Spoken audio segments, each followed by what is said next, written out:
Hello, say shut up.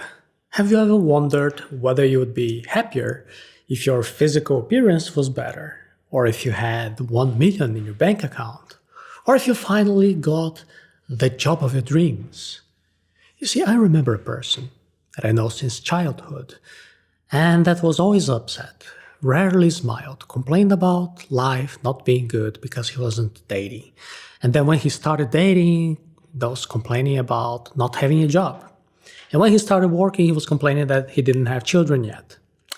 Now you can probably imagine now that he has children, certainly this person is now complaining about something different, right? Do you know somebody like this in your life? It is very common for us to condition our happiness on external factors like these.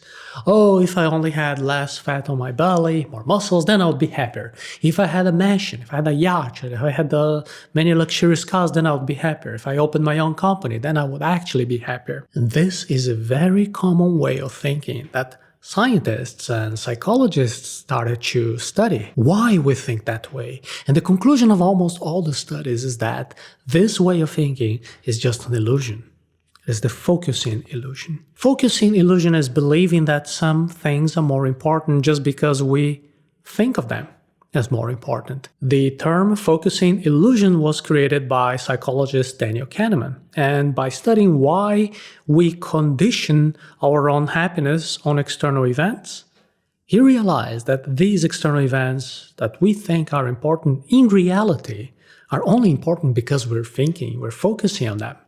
When you fall into the focusing illusion, you end up creating your own reason for feeling unhappy. Now, for example, imagine a person called Chris who is overweight and desperately wants to lose weight and gain muscle mass and improve their own appearance. This person is so focused on this objective that sincerely believes that happiness can only happen if the diet and the exercises lead to burning that unwanted body fat. The illusion is that being in shape is going to mean a happier life in the long term. By focusing entirely on the physical form, Chris ends up considering that other aspects of life are bad because of being out of shape. A lot of times the problem has nothing to do with the other, but the false belief is that being in shape would lead to fixing other problems in life, like, acquiring more clients or having a better marriage or focusing on reading books and advance the career. The focusing illusion seems true because we can't see the long term. The concept of focusing illusion can seem a bit absurd if you're stubborn, chasing an objective. Of course, being prettier, richer, or more successful would certainly make you happier, right? Wrong. The association that we make between happiness and external events is almost always an apparent truth, a half-truth.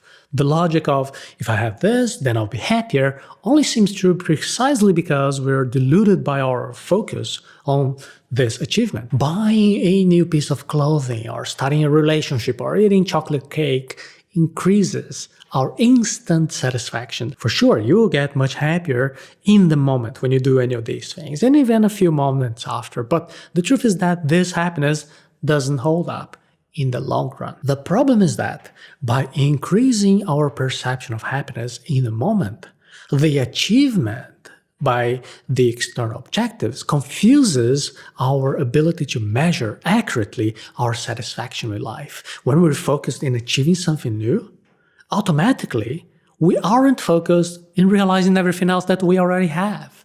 Our focus is on what we don't have, not on what we already accomplished. And that is how we have the illusion that if we conquer this missing piece, then our life would be better. The achievement of external objectives doesn't guarantee happiness. And you're not an exception to this rule. You're probably thinking that the focusing illusion makes sense, but doesn't apply in your specific case. For example, there's a lot of data showing that the divorce rates in the world are getting higher and higher, but everyone is still getting married because they believe that this data doesn't apply to them, that with them it's going to be different, that this marriage will, in fact, last. Believing that you are an exception to the rule is a common thought, and it is part of the focusing illusion itself.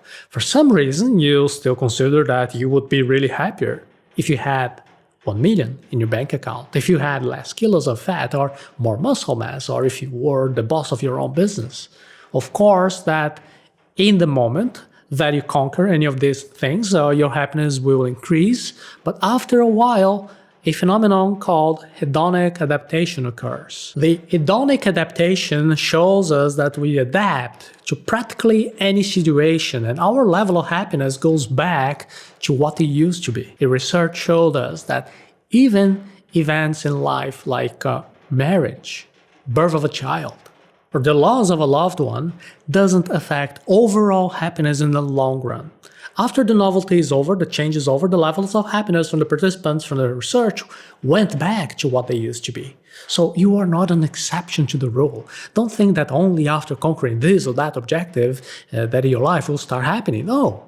Instead of that, learn to identify and fight the focusing illusion. Best way to break free from the focusing illusion is to be clear when you're deluding yourself. The focusing illusion is very hard to break because the majority of times we don't realize that we are the ones deluding ourselves. Our brain is very good at playing tricks on us, in making us think that something is really important and that our happiness depends on it. You see, our brain has two ways of thinking. It has a fast mode, and it also has a slow mode. The fast mode is automatic, unconscious, and it is driven by emotions and associations. And most of the time we use the fast mode to make decisions and evaluate our life, but to break free from the focusing illusion, it is necessary that you use the slow mode. And when you believe in the illusion that getting in shape or getting money or buying a car will make you happier, you're using the fast mode of thinking. You're using emotions and associations to consider that something is really important. But in reality, this something is only important because you're focusing on it. Now, we human beings, we like to think that we are rational creatures, that we are analytical and intelligent, but the truth is that 90% of our brain operates on autopilot, saving energy, making decisions mainly based on emotions than rationality. So the best way to break the focusing illusion is interrupting this fast mode of thinking, to be clear that you are deluding yourself. And this is done by activating the slow mode of thinking.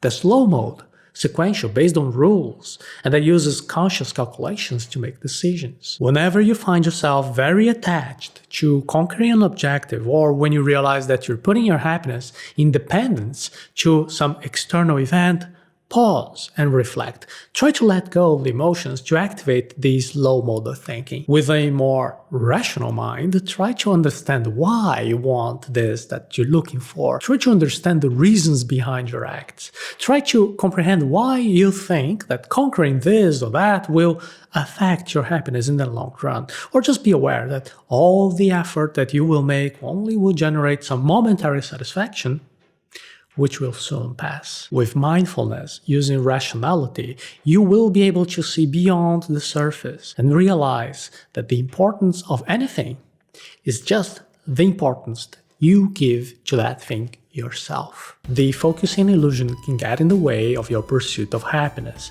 Even if you conquer your objectives that you believe are important, soon your brain will adapt itself to the new situation and return to the levels of happiness that you had before.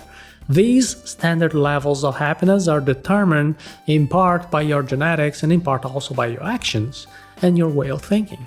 So there are some techniques that you can adopt to elevate your standard levels of happiness. In the Happiness Project by Arata Academy, you can learn the best proven techniques by positive psychology to elevate your level of happiness, and you can get to know that Happiness Project right now by accessing arata.se/happiness.